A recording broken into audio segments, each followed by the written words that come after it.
uma nota se de carta de CAF e em verdade nós tabisa que é lamentável a trobe que o governo está sali dando informação e botawa que é nota quadra com a realidade, porque ora CAF manda carta na tabisa que Aruba não está cumprindo com o que é mês avisa que vai cumprir com ele.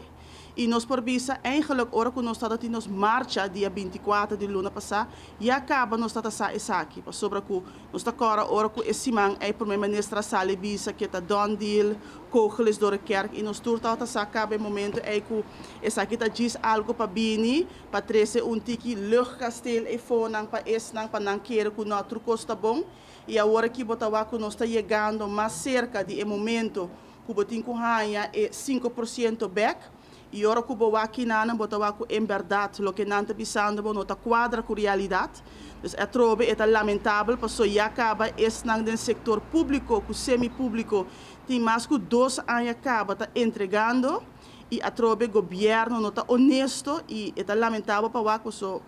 não está na corção semana passada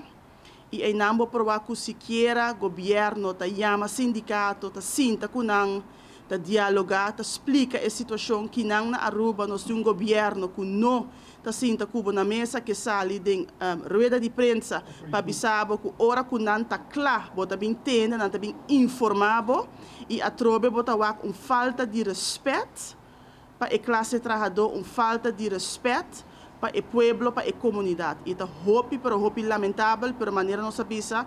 nós não ta stop, den união tem força, nós vai correr. Uma que nós estamos junto com mais sindicato de Reino, e não Corchou, Aruba e Sint Maarten a topa outro. Porque nós estamos com nós três em mesmo boto, nós temos a mesma situação. Riba é parte de ecoho, e financiamento, uma que Holanda apone já requisito não. Lo que me provisa assim como reparar depois de diálogo intensivo com Sint Maarten com Corchou, está elaborando que na Aruba, tal te sunan com awardo mais mal servir. Porque na Aruba é 2.6 está full financeiramente e trabalhador no setor público e semi-público me está cargue. Se queira na Corchou com Sint Maarten assinta a dialogar com o sindicato não e awa com por mitigar e 2.6 onde que não atoche o salário só para na abaiwak de outro voorwaarde mas dia na de vakantie que não se canos turcos a ser quitado o salário e riba de vasta bezoldiging que a perjudicar e ainda a perjudicar o trabalhador do setor público e semi-público na pensão abou.